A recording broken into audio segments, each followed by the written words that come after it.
گزشتہ 3-4 دن سے دنیا میں واقع ہو رہا ہے. وقت بڑا مختصر ہے, ہماری یہ مختصر سی نشست ہوتی ہے, لیکن 2-3 پوائنٹس بڑے اہم ہیں. ایک تو یہ کہ اگر اس کو پولیٹیکلی آپ دیکھیں, اسرائیل کا ایک امیج تھا کہ وہ انونسیبل ہے, وہ شیٹرڈ ہو گیا. پہلی بات تو یہ, جو ایک تاثر بنا کے رکھا ہوا تھا کہ پوری دنیا میں کوئی اسے ٹچ ہی نہیں کر سکتا, اور پوری دنیا کی پتہ نہیں کون سے نمبر کی آرمی ہے, اور اتنا ان کا ڈیفنس بجٹ ہے, اتنی ان کی انٹیلیجنس ہے وغیرہ وغیرہ, اتنا ان کا میڈیا پاور ہے, جو انونسیبلٹی تھی وہ شیٹرڈ ہو گئی. تو ایک تو پہلا کام یہ ہوا. دوسرا یہ کہ بہرحال لیکن 20 لاکھ تقریباً افراد دنیا کی سب سے بڑی جیل میں جو کھلے آسمان کے تلے. تو یہ پہلے تو ڈوب مرنے کا مقام ہے ان عرب حکمرانوں کے لیے کہ جن کے پاس اتنی دولت ہے کہ ان کے واش روم میں جو ٹیپس ہیں وہ بھی سونے کے لگے ہوئے. اور اسے آپ اگر مذہب کے علاوہ فقط عربیت کے حوالے سے بھی دیکھیں تو ایک عرب قوم, یہ سارے حکمران عرب جن کو اپنے عرب ہونے پہ بڑا ناز ہے, اور میں نے کہا کہ ان کی عیش و عشرت کا کوئی حساب کتاب ہی نہیں ہے, ان کے سامنے 20 لاکھ افراد ایسے کہ جو آؤ فغا کر رہے ہیں, اور جن کے پاس صاف پانی نہیں ہے, خوراک نہیں ہے, دوائیاں نہیں ہیں.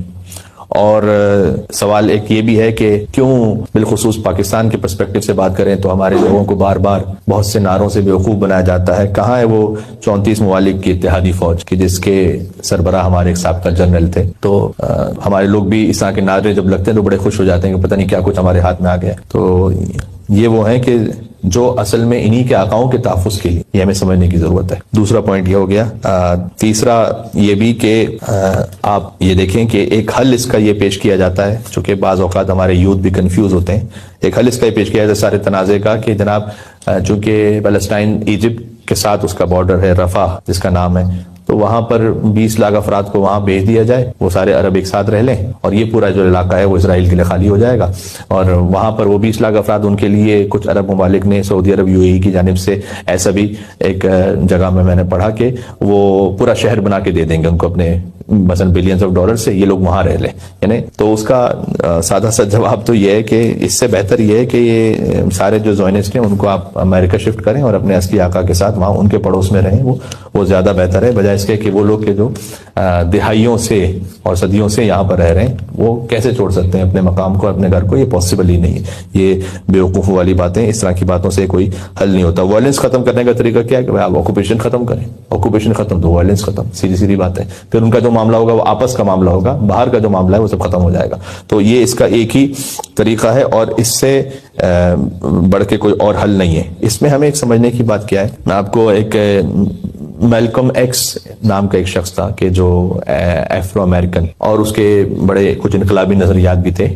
اس کا ایک اچھا سا ایک کوٹ تھا, وہ یہ تھا کہ اگر آپ سمجھدار نہیں ہیں تو جب آپ خبروں کو دیکھیں گے تو یہ خبریں آپ کو اس بات پر ابھاریں گی کہ آپ مظلوم سے نفرت کرنے لگ جائیں اور ظالم سے محبت کرنے لگ, اگر آپ صاحب عقل نہیں ہیں. یعنی جو دنیا میں مظلوم میں جو خبریں آتی ہیں نا, جس طرح سے ہیڈ لائنز بنتی ہیں, وہ آپ کو مظلوم سے نفرت کروا دیتی ہیں اور ظالم سے محبت کروا دیتی ہیں, اگر آپ میں خود سمجھ نہیں ہے کہ کس طرح سے ڈیسیو کیا جاتا. تو یہ اپنے اس پیک پر ہے, لیکن الحمدللہ رب العالمین اب معاملات بہت کچھ بدل بھی گئے سوشل میڈیا کے آنے کی وجہ سے اور بھی طاقتوں کے آنے کی وجہ سے. تو آپ اس کو محسوس ہوگا کہ سوائے زائنسٹ میڈیا کے اور انڈیا سے ہندواتا جو ایک فکر ہے, اس کے علاوہ کوئی بھی ان کا ساتھ دینے کو تیار نہیں. تو ہندواتا کے جو پورا ایک سسٹم وہاں پر بنا ہوا ہے, وہ لوگ اسرائیل کا ساتھ دے رہے ہیں, لیکن مسئلہ یہ ہے کہ اسرائیل بھی ان کو گود لینے کو تیار. تو جو وہ ٹویٹس بھی کرتے ہیں کہ کون کون سے کنٹریز ہمارے ساتھ ہیں, تو اس میں انہوں نے انڈیا کا فلیگ ہی نہیں رکھا. یعنی حالانکہ اتنا زیادہ پتہ نہیں کیا کچھ بچ گئے.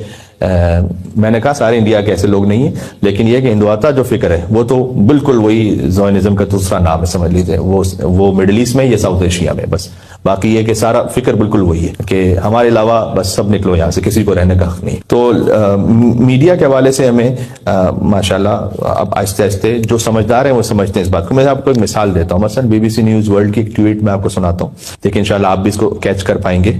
More than 500 people have died in Gaza. More than 700 people have been killed in Israel. 500 لوگ غزہ میں مر گئے, 700 لوگ اسرائیل میں قتل کر دیے گئے. یہ ایک ہی ٹویٹ ہے. غزہ کے جو لوگ تھے وہ مر گئے, کیا مر گئے؟ زلزلہ آیا تھا، کوئی آسمانی آفت آئی تھی، کہاں سے مر گئے بھائی؟ کسی نہ کیا بمبارڈمنٹ ہوئی تھی کیا؟ اس کا کوئی ذکر؟ غزہ میں 500 لوگ مر گئے، اسرائیل میں 700 لوگ قتل ہو گئے. تو یہاں کے لوگ تو قتل ہوتے ہیں، وہاں کے لوگ مرتے ہیں. یہ چھوٹے چھوٹے سے وہ الفاظ ہیں کہ جن کے ذریعے سے یہ مائنڈ سیٹ بنا، کس کو آپ کو ظالم دکھانا ہے، کس کو مظلوم دکھانا. سمجھ رہے؟ میں یہ بات کہنا چاہ رہا ہوں. تو اگر ہوشیاری نہیں ہوگی کسی میں تو وہ آخر میں کیا ہوگا کہ وہ مظلوم سے نفرت اور ظالم سے محبت کرنے لگے. یہ اس بات کے لیے ہمیں سمجھنا چاہیے اور ہوشیار رہنا چاہیے. اور اب تو ظاہر ہے کہ جتنا بھی یہ BBC CNN وغیرہ اس پہ اعتبار نہیں رہا، کم از کم یہ کہ جو اہل بیت اطہار اسلام کے ماننے والے ہیں اور مذہب جن کو یہ شعور ہے کہ یہ کچھ ان کے ساتھ کوئی پہلی دفعہ نہیں ہو رہا کہ جو میڈیا وار ہے. جب حاکم شام کے زمانے میں مولا علی علیہ السلام کے لیے کہا جاتا تھا کہ علی کا مسجد میں کیا کام، تو اس سے بڑھ کر کیا پروپیگنڈا ہو سکتا تھا کہ علی وہ کہ جس کے ذریعے سے دوسروں کی نماز قبول ہے، ان کے لیے پوچھا جائے کہ علی کا مسجد میں کیا کام تھا، اور علی نماز بھی پڑھتے تھے نہیں پڑھتے. تو اس کی بدترین شکل ہم اس وقت دیکھ چکے ہیں اور ہمیں اس بارے میں ہوشیار اور سمجھدار رہنے کی ضرورت ہے. باقی بات انشاءاللہ آپ کی خدمت میں اور بھی آتی رہیں گی. صرف ایک دن اسرائیلیوں کو، وہ بھی پوری طریقے سے نہیں، ایک ہلکی سی جھلک کہہ سکتا ہوں، فلسطینیوں کی طرح رہنا پڑ گیا تو چیخیں نکل گئی ہیں ایک دن، جو وہ 70 سال سے رہ رہے ہیں. تو کبھی کبھار اللہ کا ایک نظام ہوتا ہے اور وہ اللہ کا نظام جاری ہو جاتا ہے. بس یہ اس میں ہے. ہم اس میں یہ نہیں کہنا چاہتے کہ بعض لوگ اشتباہاً یوں، یا کم از کم یہ کہ جوش جذبات میں آ کر وہ اس کو ایک نئی کربلا سے جوڑ دیتے ہیں. کربلا کوئی نہیں ہے، یہ بات آپ ذہن میں رکھیے گا. ہم نے آپ کو پہلے بھی سمجھایا ہے کہ کربلا کے لیے وجود حسین ابن علی ضروری ہے. کربلا جو ہے وہ کوانٹٹی کا نام نہیں ہے کہ اگر کتنے لوگ مر جائیں تو کربلا ہو جائے. کربلا میں 72 ہوں امام حسین اسلام کے ساتھ، اگر خدا نخواستہ مثلا میں ایک مثال دے رہا ہوں، کوئی بھی نہ ہو اور امام حسین اسلام فقط وہ کربلا ہے. خون امام حسین کربلا ہے. امام حسین اسلام کے خون سے کائنات کی کسی شے کا کوئی مقایسہ نہیں، کچھ بھی نہیں. عرش و فرش سب ہیچ امام حسین اسلام کے ایک قطرے خون کے مقابلے. تو کربلا وغیرہ کا کوئی اس کو اس طرح سے نہ بیان کیا جائے کہ یہ کوئی کربلا ہو گئی. ہاں ظلم ضرور ہوا، یہ تو ہم آپ سے کہہ ہی رہے کہ ظالم اور مظلوم ہونا اور بات ہے کسی مقام پر، اور کربلا وہ ایک کربلا. اور اللہ تعالیٰ اس کربلا کے صدقے میں دنیا کے ہر مظلوم کی مدد فرمائے انشاءاللہ سے.